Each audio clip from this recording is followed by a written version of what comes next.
Yes, Red Zone TV kwali webale kubanga okyagoberera yonna gy'osinzira okubanga gy'otulabira olunaku olwajjo twakuwadde emboozi ya Muhaidini Kakooza abangi gwe mumanyi nga Ssaanya oluvannyuma lw'okuvaayo n'akyukira ababadde nga bamukozesa era n'ategeeza nti full figure n'omwami amanyiddwa nga Balamu Barugahara ngono ye minisita omubeezi ow'ensonga z'abavubuka. Kigambibwa nti abantu bano engeri gye baakolamu Ssaanya oba engeri gye baamuyisaamu n'engeri gye baamukonvinsinga okubeera nga bamukkirizisa okubeera nga ajja afulaminge His Excellency Robert Kyagulanyi Ssentamu, ababiri bano kigambibwa nti wali omusango guno guli connected ku kooti ey'ensi yonna. Bwe njogera kooti y'ensi yonna ntegeeza kye bayita International Criminal Court oba ICC etuula mu kibuga Hague ekisangibwa mu ggwanga erya Netherlands. Kakati ogenda kuwulira emboozi eno nga bw'etambula, naye bino byonna tubireese tuconnectinze emboozi ya Ssaanya ku nsonga ziri eza foreign policy. Emboozi ya Ssaanya olwaleero nina nnyingi nnyo era amawulire njagala kusaba weekuumire ku mukutu ogwa Red Zone TV. Buli kimu ogenda kubanga ate okifunira ddala bulungi, wabula okusinziira ku musomesa waffe owa bulijjo amanyiddwa nga Shama Updates ye twamuwa bwa Minister of Foreign Affairs kubanga atambulira mu kye tuyita Foreign Affairs. Kakati njagala okutegeeza nti avuddeyo n'akutegeeza oba n'akusomesa ku nsonga bweti bano ababiri okuli full figure Jennifer Nakanguubi ne Balamu Barugahara ng'akola nga minisita ate nga mutegesi wa bivvulu. Kigambibwa kibana ababiri ogenda kuwulira butya bwe beetaddemu omuguwa nga nabo beeyongedde ku fayiro egenda mu kooti y'ensi yonna. Ogenda biwulira tuli mu nsonga za foreign policy. Ssaanya ono mu kusooka ng'akyali mabega wa mitayimbwa yavangayo n'alumiriza abasajja batulugunya mu makomera okubasibira obwereero olw'okuwagira His Excellency Robert Kyagulanyi Ssentamu n'ebintu ebirala nga bw'ozze ng'obiwulira kubanga wano ku mukutu ogwa Red Zone TV tubadde nga tubikuwa. Kaakati bino emboozi zonna ze tuzze nga tukuwa olunaku olwaleero. Ssaanya ate era y'omu avuddeyo n'ategeeza nti bino byonna bye nzize nga njogera nabikuwadde eggulo sijja kubiddamu obadde ng'obimanyi. Akatambi ke yayogera ne full figure, ebigambo bye yayogera nga yakava mu kkomera n'ebirala ebifaanana bwe bityo olunaku olw'ejjo yavuddeyo n'abisaanyaawo n'endagaano egambibwa okuba nti baagikola wakati waabwe n'abakulu bano kuli Balamu ne full figure nga babakaka oba nga babakonvinsinga bakkirize okufulaminga His Excellency Robert Kyagulanyi Ssentamu. Ssaanya agamba n'akasente ke baatusuubiza tebaakatuwa nakugambye sijja kuddayo. Njagala kuwa Shama Updates ng'akutegeeza butya omusango guno lwe gwongedde amaanyi. Omusango guli mu kooti ey'ensi yonna ogugambibwa okubeera nti guli mu kooti ey'ensi yonna kye tuyita ICC, International Criminal Court, nga kiraga nti ebbanga lyonna Ssaanya lyadde ng'ayogera ebigambo bino kubadde nga kutetenkanya butya bwe bayinza okulaba ng'omusango guno ba obujulizi oba kooti y'ensi yonna either nga bukendeera oba nga buviirawo ddala. Kakati bino byonna njagala obiwulire mu mboozi eno gye nkuleetedde mukutu gwa Red Zone TV. Katonda bakubanga osubscribe nga kikole tubeere nga tutambula ffenna biwulirize ng'ate bw'ogenda mu comment section naawe nga bw'oteekayo endowoozayo era tujja kugituusa. Akaleero ko si kawanvu naye ate nga kaamakulu nnyo kawa obudde. Respect Ssaanya kati nkugase ku bahira abalala. You are now another hero. Okitegeera oli muzira era mu bazira bange ku listi y'abazira kati kuoli wegase ku Bolivia Lutaya. Respect man, katuveeko wano katono nzije nkubuulire lwaki kano ka makulu nnyo n'okusinga ku byo wali owulidde. Katuveeko wano tujje abanga nabalyamu olukwe mpuliranga sirina ngeri gye mpangaala sirina gwe nnyinza kunnyonnyola kye mpitamu wabula nga mbasaba Bannayuganda mwenna asobola okubeera nga mbudaabudibwe kubanga abasajja bennyini Balamu yennyini yatusuubiza buli kimu. Tuveeyo twogere Kyagulanyi amafuukuule. Ekyokubiri nze Ssaanya Muhaidini sibbanga ku bululu. Nze akalulu kaatuuka ndi mu kkomera. The only way to stop a revolution is by refusing it to start, but once it starts ebere ino okubwa ate teri muntu teri dictator n'obeera oyina ebyokulwanyisa byenkana bitya leero lanisiza revolution n'agiwangula tali ate ddala civil revolution si nyangu. Munnayuganda, I promised you this nti nze nganze Minister wa Foreign Affairs siina step gye ngenda kukulekera mabega. Buli kimu tuyina kutambulira kwekumu ne revolution yaffe. Ssaanya is another hero. Lwaki nina video gye nabakolera wano ne mbagamba nti waliyo embuzi ezigenda okweteeka mu ICC zeeteeke ku fayiro nga tezimanyi. Munnayuganda anda omusango gwaffe oguli mu ICC egimu ku gundi ze twayitamu okukwata Museveni ono tumusibe emigwa oba okumunafuya tuli kabokisi ak'okusatu. Nulya buno obubokisi bwe nkuteeredde wano tuli kabokisi ka kusatu. Okitegeera tuli ku kabokisi akokusatu ketuliko okitegeera ekintu kino muna Uganda ekintu ekimu kye mutamanyi mu kino ekintu kino Museveni kyabadde alwana nakyo nkugambye tuli mu kabokisi akokusatu kambanye nyola kabokisi kamu ku kamu paka ketuliko leero mutegeere we tuli mutegeere sanya ki kyatukoledde mutegeere nti waliwo embuzi ebbiri ezetadde ku fayiro lwaki Museveni teyajjayo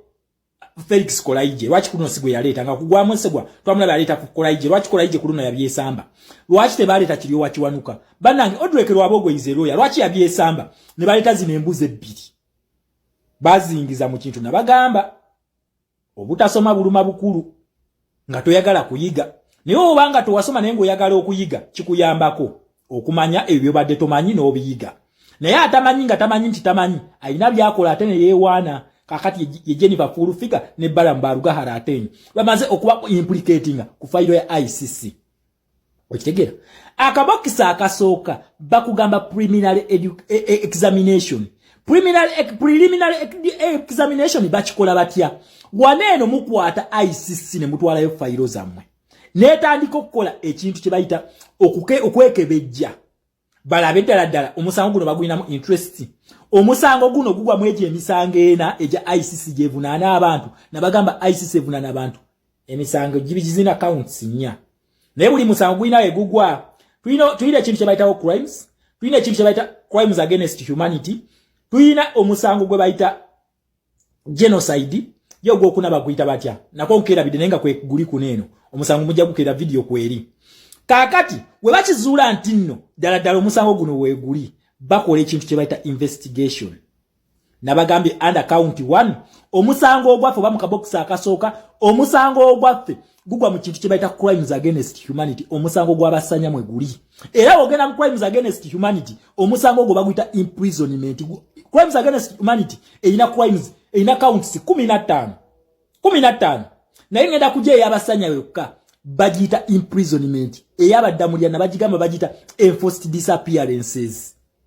bingi nnyo gambe counts ziri 15 Museveni count gy'abadde alwana nayo ne bano basanya bagiyita imprisonment gy'alwana nayo esangibwa mu crimes against humanity we bamala kizuula bagenda ku step ey'okubiri bagiyita investigation munnange ffe twabagamba temugenda kukola investigation wano ffe katuzibakolere buli kimu tukibawe ku mmeeza netukwata fayiro zaffe ne tuziwandika ne tukola affidavits buli kimu n'obutambi bonna abaana ba media ne babikasukayo ku bibanja byabwe ne bakwata ebifaananyi ne babibayira byonna buli kye beetaaga okukozesa investigation zaabwe twakibawa ne bagamba okay wano tick Museveni alina arrest warrant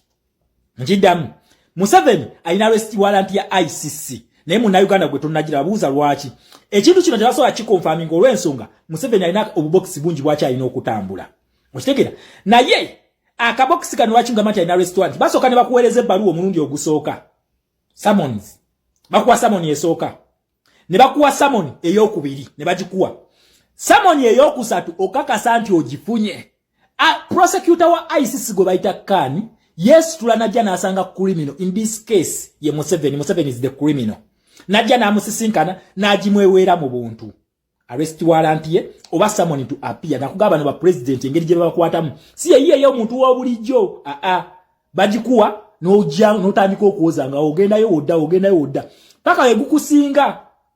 okitegera paka yegukusinga kati Museveni Kani oyo ekyamuleta mu Uganda yali aze kuwa Museveni summon ye ey'okusatu akabokisi ke tuddako bakayita tugenda kutandika musango tugenda kuwuza ke kabokisi akokuna okatunuulire ke kokuna wano mu ICC process oba cycle akokuna ke tugendako kati Museveni mu kwagala okudduka bino ebintu yakwata abasanya abo n'abasiriwaza kati statement ziri ezasanya ze yasooka okukola omukusooka zitukuba nnyo ne leero tulina statement 2 za muntu omu wabula statement ezo za muntu omu naye nga zaawukana naye ate tulinawo statement already backing kino sanya kye yayogedde statement y'Olivia Lutaya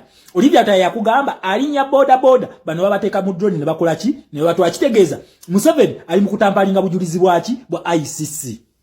okitegedde ali mu kutampalinga bujulizi bwa ICC kakati Museveni omupiira tugukubye munda munna Uganda sanya mu budde sanya alina kajuisi mu muweka anyweko nkidamu alina kajuisi mu muweka anyweko wabula nze kyensaba ine namba ya sanya agimpe nina emitwalo 10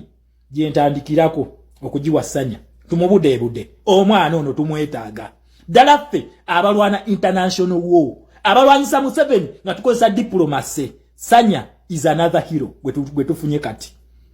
Videos zakoze already zisanya obujulizi bwa Museveni wabadde agenda okukozesako in defense. Nine emitwalo 10 ejja Sanya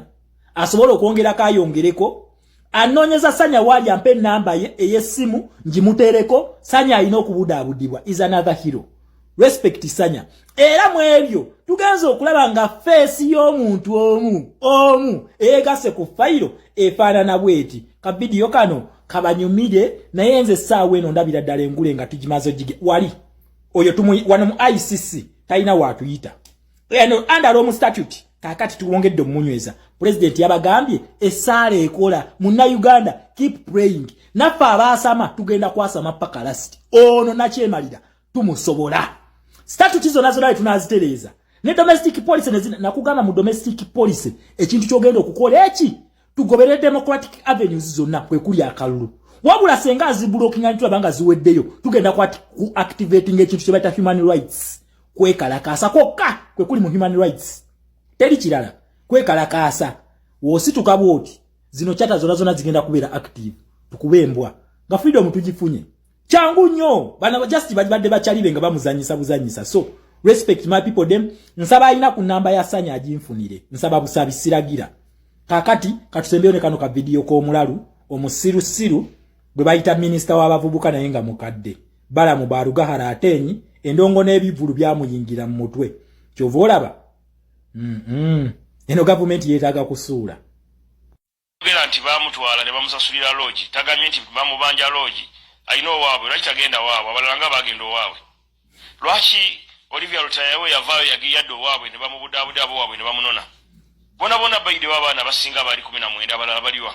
lwaki Sanya yavaayo n'ayogera nti temwanfaako temunfuddeeko bamanyira kukola byaweerere ate nze sikkiririza mu byakuwaayiriza wabanga amanyi abadde awaayiriza Bobi Wine oba Kyagulanyi bibye yabimuwaayiriza nga ye tebitukwatako ffe tetuwaayiriza ate ffe mu gavumenti yaffe ya NRM tetukkiriza mu kuwaayiriza naye tukkiriza mu kubudaabuda bannayuganda n'okuyamba bannayuganda bonna okulaba nti babeera omuntu omu